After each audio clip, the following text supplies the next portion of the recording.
دوستو، اگر آپ کو ڈراؤنے خواب آتے ہیں، آپ سہم جاتے ہو، آپ ڈر کے اٹھ کے بیٹھ جاتے ہو کہ پتہ نہیں اس خواب کی تعبیر کیا ہوگی، پتہ نہیں مجھے کیا نقصان پہنچنے والا ہے، تو میں آپ کو بتاؤں کہ ہمارے نبی پاک صلی اللہ علیہ وآلہ وسلم نے اس کا ایک بہت ہی خاص نسخہ ہمیں بتایا ہے۔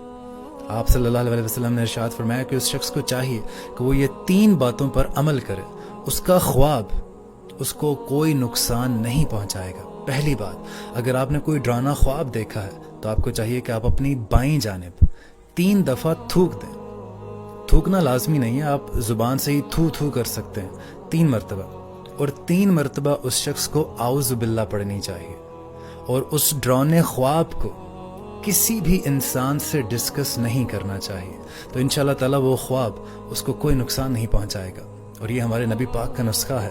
دنیا ادھر سے ادھر ہو سکتی ہے، لیکن ہمارے ہاں اکثر عورتیں کہتی ہیں کہ اسلام میں کہاں لکھا ہے کہ عورت نے سسر اور ساس کی خدمت کرنی ہے۔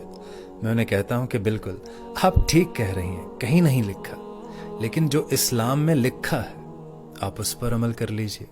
اب اسلام میں کیا لکھا ہے؟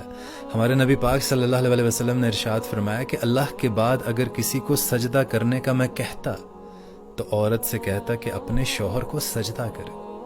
اتنا بڑا مقام ہے شوہر کا، اور اگر آپ کے شوہر کو اس بات سے خوشی ملتی ہے کہ آپ ان کی ماں، آپ ان کے والد کی خدمت کریں، تو آئی تھنک آپ کو کر لینی چاہیے اپنے شوہر کے مقام کو دیکھتے ہوئے۔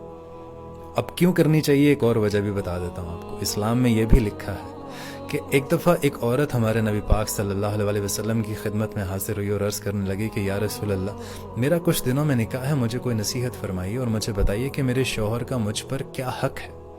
تو ہمارے نبی پاک نے ارشاد فرمایا کہ اگر تمہارے شوہر کے جسم میں پیپ بھی پڑ جائے اور تم اس پیپ کو اپنی زبان سے بھی چاٹو یا صاف کرو، تب بھی تم اپنے شوہر کا حق ادا نہیں کر سکتی۔ اب یہ کتنی بڑی حدیث ہے، اگر آپ غور کریں تو یہ کتنا سخت فرمان ہے عورت کے لیے کہ آپ نے اپنے شوہر سے ڈائیورٹ نہیں ہونا۔ جو آپ کا شوہر کہے گا آپ نے وہی کام کرنا ہے، یہ اس کا حق ہے۔ اور اسلام میں یہ بھی لکھا ہے کہ بغیر ضرورت کے گھر سے باہر نہ نکلو، یہ بھی آپ کر لیجئے۔ تو اس طرح سے اپنی زندگی کو آپ آسان بنائیے کہ آپ اپنی اور اپنے شوہر کی زندگی، ان کے والد اور اگر ان کی ماں حیات ہیں تو آپ ان کی خدمت کریں۔ اس میں کوئی اتنا مضاحکہ نہیں ہے، آپ کو بھی